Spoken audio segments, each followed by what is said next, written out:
At yun po mga kasaka bro, at nandito po tayo sa Candaba Pinak mga kasaka. At yan po, nagsasalandra po dito sa Candaba yan.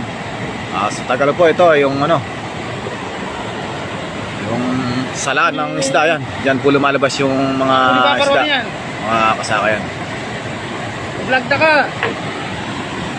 Yan po yung mga nakukuha din dito mga kasaka bro yan. At ito po yung nagpipili mga anak.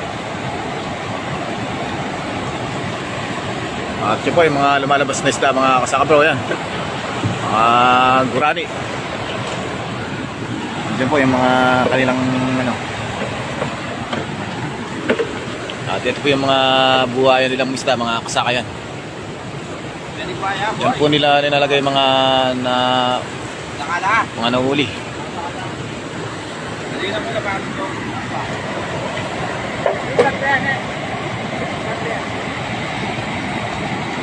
At ito po yung bata po yung mga nanyanyala mga yan. Mga kasaka yan, no? Mga gurani na po yung nakukuha.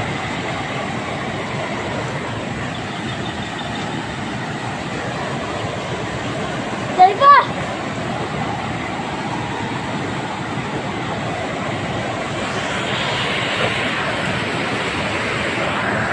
Sayang, mga lumalabas na isda dyan. Ito lumalabas na mga isda mga kasaka bro yan. Ito yung mga pangulis ng isda dyan mga kasaka.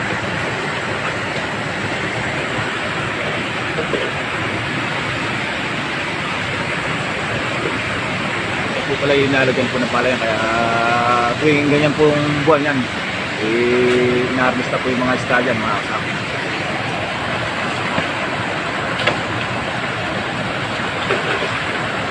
Ang dami ko ng isda mga kasaka bro yan.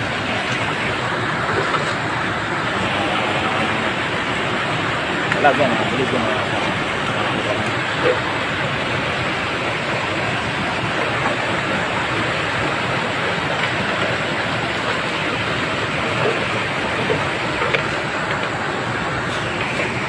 Ayan! Off na! Dalag, nalabas.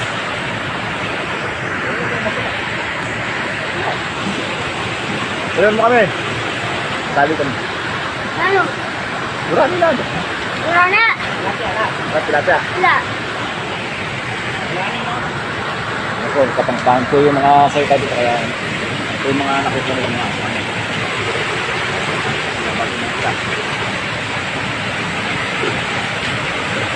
Ito yung mga pagsalang ito dito mga kakabro. Talaga.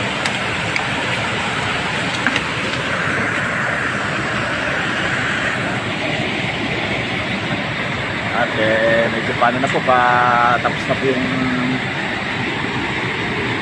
sala na tubig dito yan, malapos na lahat yung mga isda niya.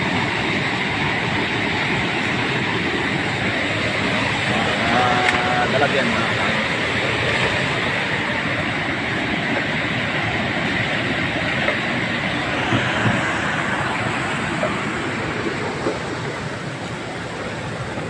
Dapat kami muna.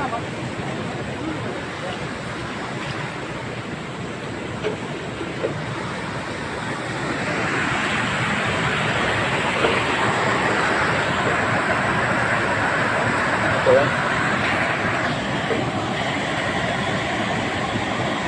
At yan, nandito lang po ang ating vlog yan. At ito po yung sa Candaba Pinak po ito mga kasaka bro. Yan. At kung nagustuhan niyo po ang video ni kasaka bro, paki-follow and like and share na po ang kanyang page para lagi mong updated, at paki-subscribe naman po mga kasaka. At hanggang dito na lang po, maraming salamat. Thank you very much po.